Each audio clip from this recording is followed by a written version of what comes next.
सोनिया गांधी जी, मनमोहन सिंह जी, केसी वेणुगोपाल जी, अहमद पटेल जी, PC चाको जी, Subhash Chopra ji, DISE पे हमारे सब सीनियर नेता, दोनों तरफ हमारे नेता, एनएसयूआई, यूथ कांग्रेस, महिला कांग्रेस, सेवा दल, भाइयों और बहनों, प्रेस के हमारे मित्रों, आप सबका यहां दिल से बहुत बहुत स्वागत, नमस्कार। मुकुल वासनिक जी, कहां हैं आप? आपने आज इस छोटे से मैदान में इतने सारे बब्बर शेर और शेरनियां कैसे इकट्ठा कर दिए? और देखिए, एक साथ प्यार से खड़े हैं। यह हमारा कांग्रेस का कार्यकर्ता किसी से नहीं डरता, एक इंच पीछे नहीं हटता और देश के लिए अपनी जान देने के लिए तैयार रहता है। अच्छा, मुझे कहा पार्लियामेंट में कल कहा, राहुल जी सुनिए, पार्लियामेंट में कल कहा बीजेपी के लोगों ने, आपने भाषण दिया, भाषण के लिए माफी दीजिए। मुझे कहते हैं सही बात बोलने के लिए माफी बोलूं, माफी मांगूं। भाइयों और बहनों, मेरा नाम राहुल सावरकर नहीं है, मेरा नाम राहुल गांधी है। मैं सच्चाई के लिए कभी माफी नहीं मांगूंगा, मर जाऊंगा मगर माफी नहीं मांगूंगा, और ना कोई कांग्रेस वाला माफी मांगेगा।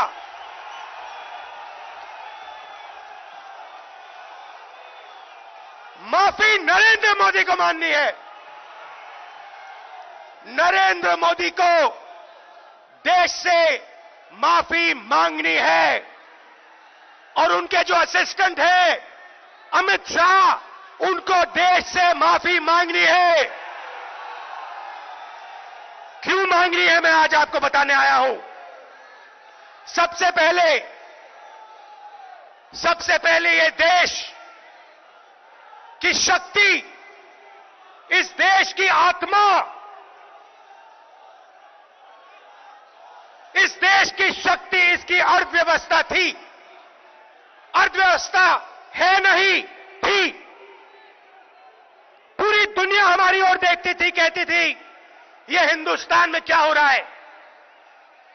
ये देश अलग अलग धर्मों का देश, अलग अलग जातियों का देश, अलग अलग विचारधाराओं का देश मिलकर एक साथ 9% जीडीपी पर कैसे चल रहा है। एक तरफ चीन, दूसरी तरफ हिंदुस्तान। चिंडिया बोलते थे, चिंडिया। चाइना और इंडिया, दुनिया का भविष्य चाइना और इंडिया। और ये देखिए, ये प्याज पकड़े हुए हैं आज, ये प्याज पकड़े हुए हैं आज 200 रुपए, 200 रुपए। हिंदुस्तान की अर्थव्यवस्था नरेंद्र मोदी ने स्वयं अकेले नष्ट कर दी, खत्म कर दी। आपको याद होगा, 8 बजे रात को टीवी पर आए, भाइयों और बहनों, 500 रुपए का नोट, 1000 रुपए का नोट मैं रद्द करने जा रहा हूं। और हिंदुस्तान की अर्थव्यवस्था को नरेंद्र मोदी ने ऐसी चोट मारी कि आज तक जो नुकसान हुआ वो ठीक नहीं हुआ। आपसे झूठ कहा, आपसे झूठ कहा काले धन के खिलाफ लड़ाई है, काले धन को खत्म करना है, भ्रष्टाचार के खिलाफ लड़ना है, झूठ कहा। माताएं बहनों के घरों से, जेब से, युवाओं के जेब से पैसा निकाला और लाखों करोड़ रुपए अदानी और अनिल अंबानी के हवाले किए। उसके बाद गब्बर सिंह टैक्स, मनमोहन सिंह जी ने कहा, चिदंबरम जी ने उनसे कहा, इसको आप बिना पायलट प्रोजेक्ट मत लागू कीजिए, देश का नुकसान हो जाएगा। जो हमने बनाया है, पूरे देश ने प्यार से, खून पसीने से अर्थव्यवस्था खड़ी की है, नष्ट हो जाएगी। नरेंद्र मोदी कहते नहीं, मैं तो 12 बजे रात को गब्बर सिंह टैक्स लागू करके ही दिखाऊंगा। कर दिया। और हुआ क्या? 45 साल से सबसे ज्यादा बेरोजगारी हिंदुस्तान में आज। क्या 9% जीडीपी ग्रोथ रेट होती थी? आज 4% पे पहुंच गए हैं। और वो भी उन्होंने जीडीपी नापने का तरीका बदला, जीडीपी नापने का तरीका बदल दिया। तो अगर आप हमारे तरीके से, पुराने तरीके से जीडीपी नापो तो आज 2.5% जीडीपी ग्रोथ रेट है हिंदुस्तान का। भाई और बहनों, हिंदुस्तान के सब दुश्मन, मैं नाम नहीं लेना चाहता हूं, मगर हिंदुस्तान के सब दुश्मन चाहते हैं और चाहते थे कि हिंदुस्तान की शक्ति, हिंदुस्तान की अर्थव्यवस्था नष्ट की जाए। और वो काम दुश्मनों ने नहीं किया, वो काम हमारे प्रधानमंत्री ने किया। और फिर अपने आप को प्रधानमंत्री देशभक्त कहते हैं। पूरा का पूरा पैसा 2-3 उद्योगपतियों को पकड़ा दिया है। सब उद्योगपतियों को नहीं, इस देश में बहुत सारे ईमानदार उद्योगपति हैं। और मैं इस बात को मानता हूं कि अगर किसान इस देश को बनाता है, मजदूर इस देश को बनाता है, छोटा दुकानदार इस देश को बनाता है, तो ईमानदार उद्योगपति भी इस देश को बनाता है। मगर पिछले 5 सालों में नरेंद्र मोदी ने, मैं एक नाम लेता हूं, पिछले 5 सालों में नरेंद्र मोदी ने अदानी को 50 कॉन्ट्रैक्ट दिए हैं, 1 लाख करोड़ रुपए से ज्यादा। देश के एयरपोर्ट पकड़ा दिए, देश के पोर्ट्स पकड़ा दिए, बिना कॉन्ट्रैक्ट के दे दिया। क्यों दिया? इसको आप क्या कहेंगे? इसको आप चोरी नहीं कहेंगे, इसको आप भ्रष्टाचार नहीं कहेंगे, तो क्या कहेंगे इसको? 1,40,000 करोड़ रुपए कुछ ही दिन पहले 15-20 लोगों का कर्जा माफ किया है। आपसे टेलीफोन इस्तेमाल करने के लिए 50% रेट बढ़ा देंगे और फिर बड़े से बड़े उद्योगपतियों का 60,000 करोड़ रुपए माफ कर देंगे। अर्थव्यवस्था क्या होती है? जब तक हिंदुस्तान के गरीब लोगों के पास, किसानों के पास, मजदूरों के पास, युवाओं के पास जेब में पैसा नहीं होगा, तब तक हिंदुस्तान की अर्थव्यवस्था आगे नहीं जा सकती। मैं आपको समझा देता हूं। हिंदुस्तान का किसान, मजदूर, युवा, आप लोग माल खरीदते हो जब आपके जेब में पैसा होता है, आप चीजें खरीदते हो। खरीदते हो नहीं खरीदते हो? शर्ट, पैंट, जूता, मोबाइल फोन, काले चश्मे जैसे आपके हैं, ये आप खरीदते हो। जब आप खरीदते हो, फैक्ट्रियां ये चीजें बनाती हैं। जब फैक्ट्रियां ये चीजें बनाती हैं, आप ही लोगों को उन फैक्ट्रियों में रोजगार मिलता है। यह इकोनॉमिक सिस्टम है। पैसा पहले गरीब लोगों के जेब में डालो, किसानों के हाथ में डालो, मजदूरों के हाथ में डालो। वही पैसा किसान, मजदूर, छोटे दुकानदार पैसे का प्रयोग करेंगे, चीजें खरीदेंगे, डिमांड बनेगा, फैक्ट्रियां बनाएंगे। नरेंद्र मोदी ने आप सबके जेब में से पैसा छीन के निकाल दिया। बघेल जी ने कहा छत्तीसगढ़ में 2,500 रुपए धान के मिलते हैं। मध्य प्रदेश, राजस्थान, छत्तीसगढ़, कर्नाटक, पंजाब, इन प्रदेशों में हमने कर्जा माफ क्यों किया? इन प्रदेशों में हम सही एमएसपी क्यों देते हैं? क्योंकि हम जानते हैं कि हिंदुस्तान के किसान के बिना, हिंदुस्तान के किसान के बिना अर्थव्यवस्था आगे जा ही नहीं सकती। मनरेगा हमने क्यों दिया? क्योंकि हम जानते हैं हिंदुस्तान के मजदूर के बिना यह देश आगे नहीं जा सकता है। तो नरेंद्र मोदी ने पूरा पैसा खींच के अपने 2-3-4 मित्रों को दे दिया और हिंदुस्तान की अर्थव्यवस्था को नष्ट कर दिया। मगर वो वहां नहीं रुके, बांटने का काम करते हैं। आपने, पूरे देश ने नरेंद्र मोदी को चुना। क्यों चुना?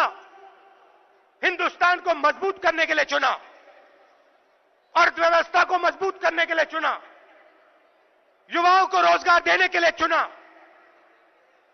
वो काम नरेंद्र मोदी ने नहीं किया। 4% पे जीडीपी पहुंच गई। 45 साल से सबसे ज्यादा बेरोजगारी आज।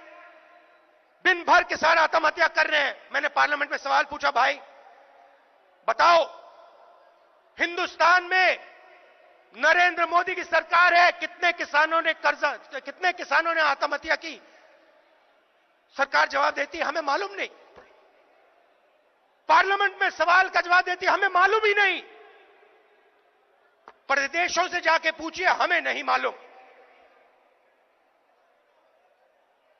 इनको यह भी नहीं मालूम कि हिंदुस्तान की रीढ़ की हड्डी के किसान, कितने किसानों ने अपनी जान ली।